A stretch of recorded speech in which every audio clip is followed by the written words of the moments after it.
Thank you for tuning into the Energy Dealers Network. I hope you find this informative.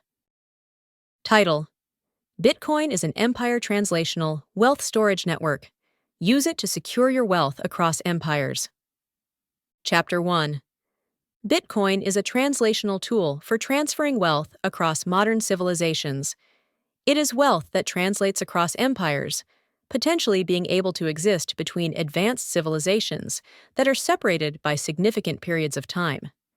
What better monetary instrument than one that is not only recognized globally, but is also recognized and understood amongst civilizations and empires that are disconnected by time?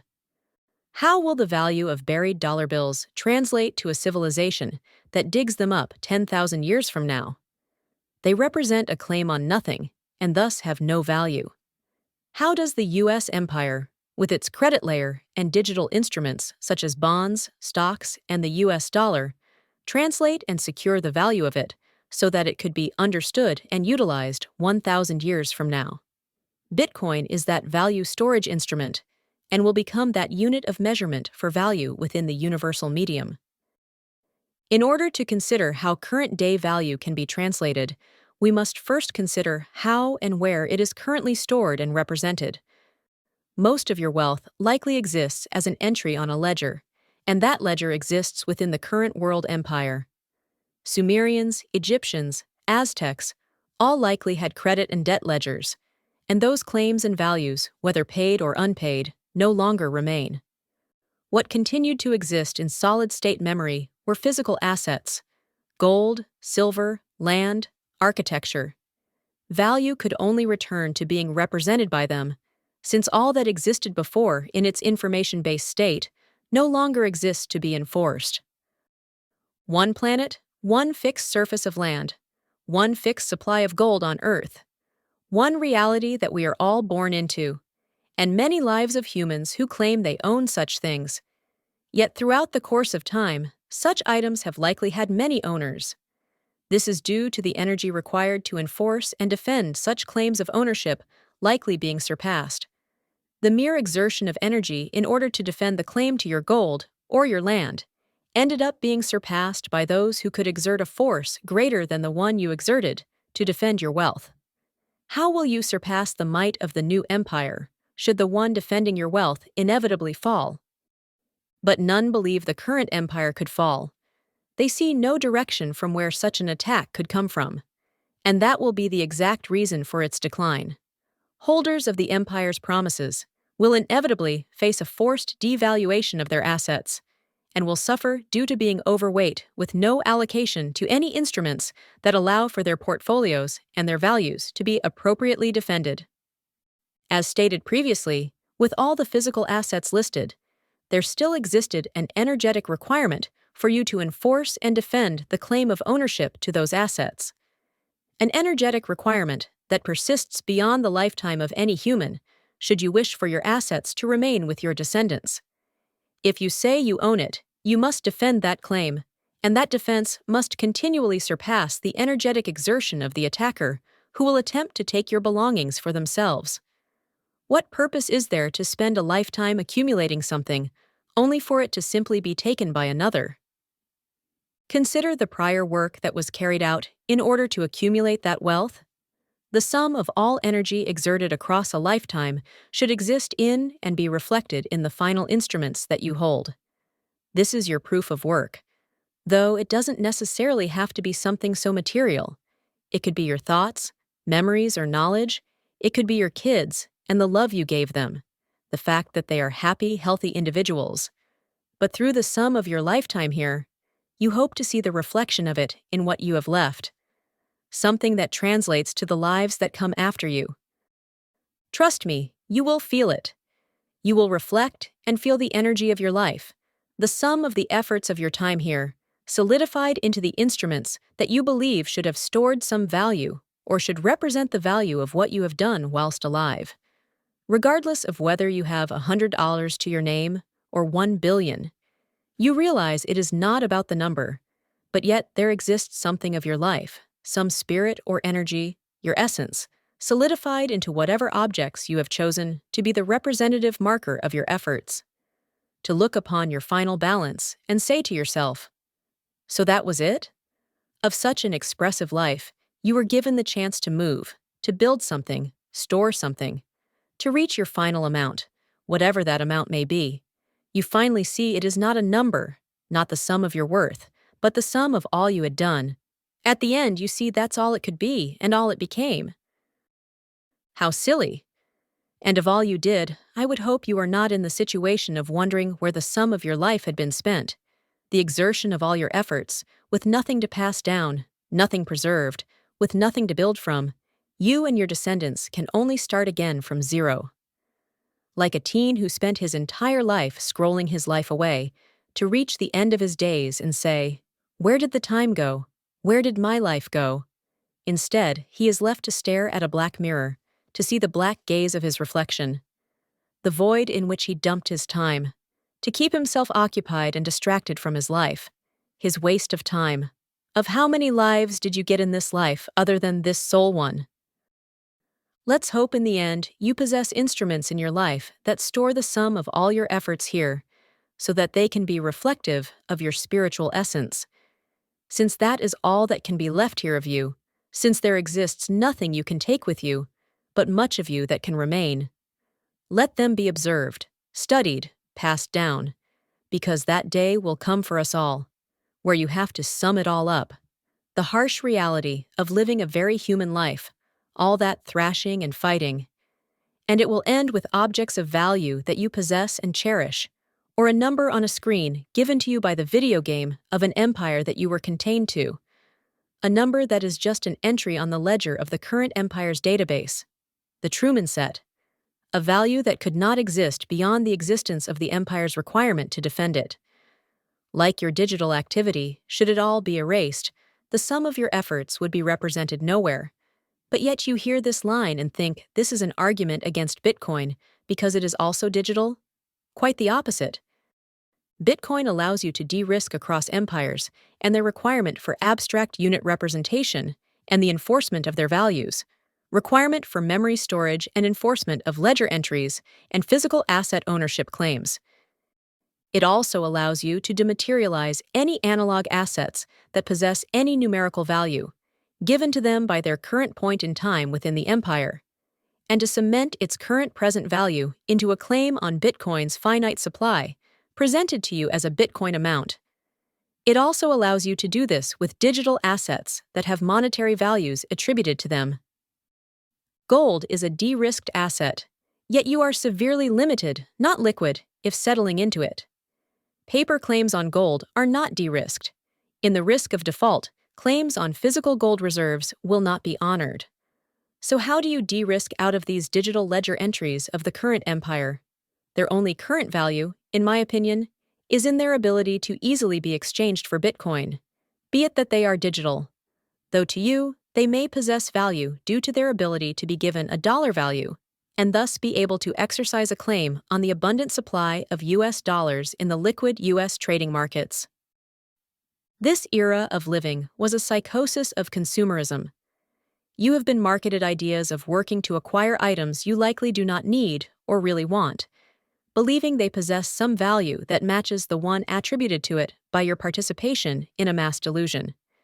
There exists no physical product that will maintain value.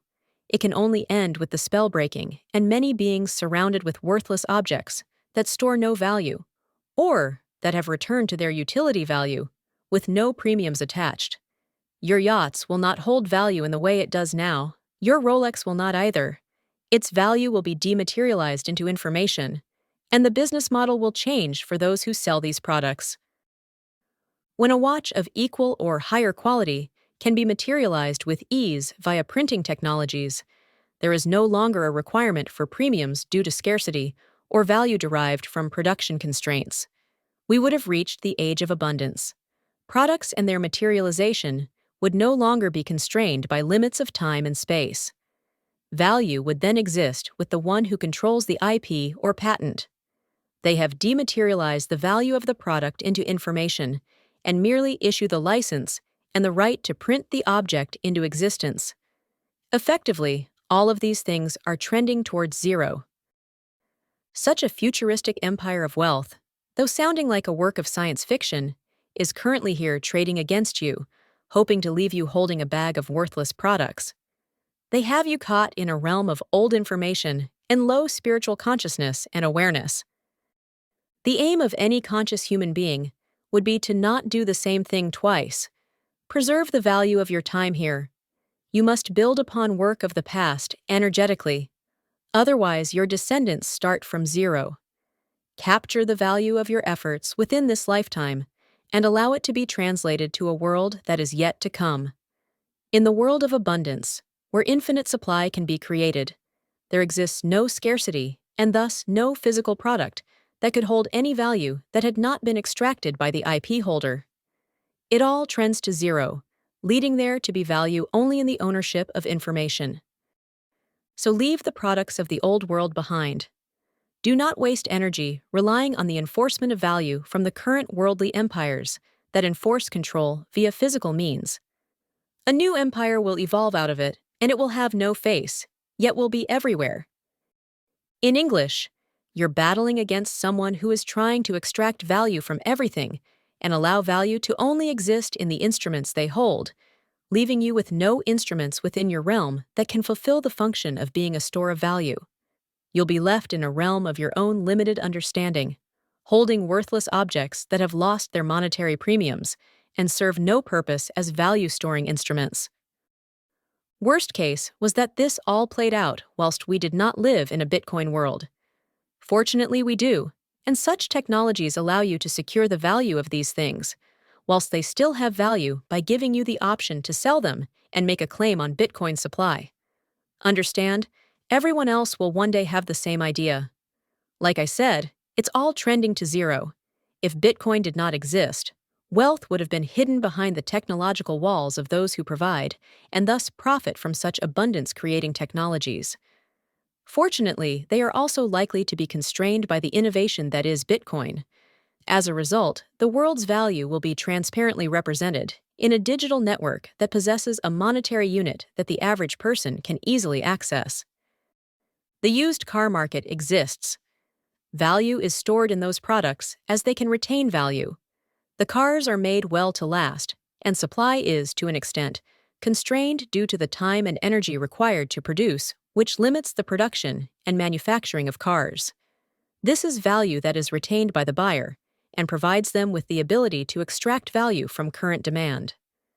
The spirit of the digital empire does not want this. Why should you get revenue that could go to them?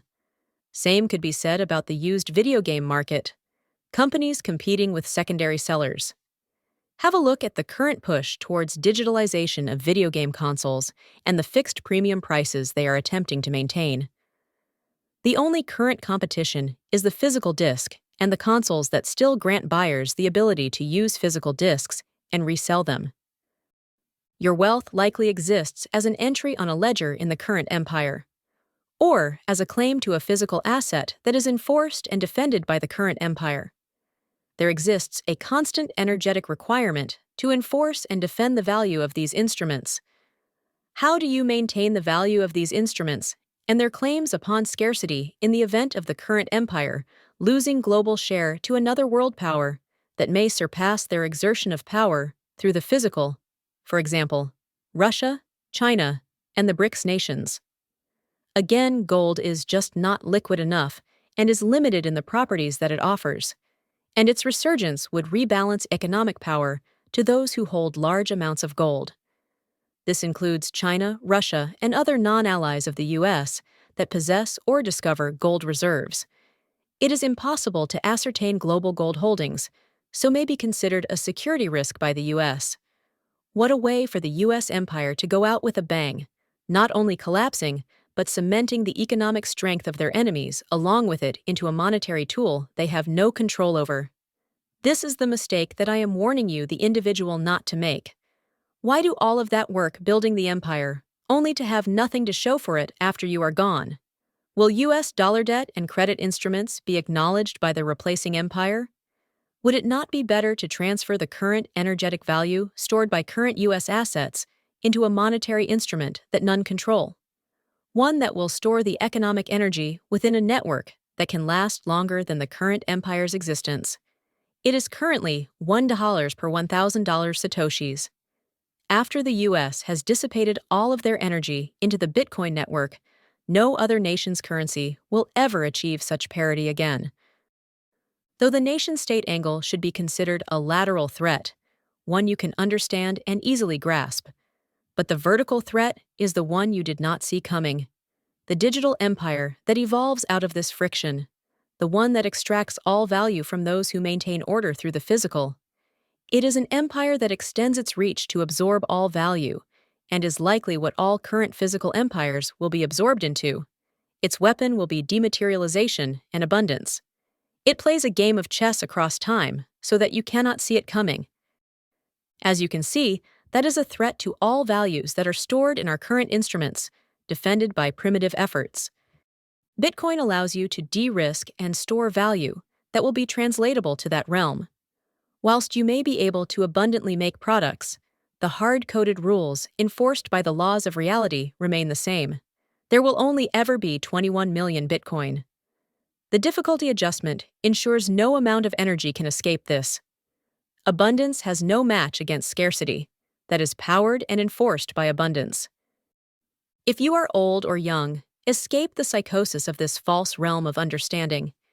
It is the primitive past of a physical empire that has lost to an advanced alien invasion that they could not see happening right before them.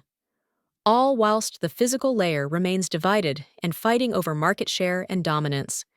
In the end, this digital empire will steal all the wealth. No value can be stored here in any of our primitive instruments. Bitcoin was the first innovation given to humanity to allow us to both understand and defend ourselves from threats too advanced to foresee. Preserve the efforts of your energetic life and use your current holdings to make a claim upon the available but limited supply of Bitcoin. And in that way, it will not go to waste, but will instead live forever. Thank you for tuning in to the Energy Dealers Network. I hope you found this informative.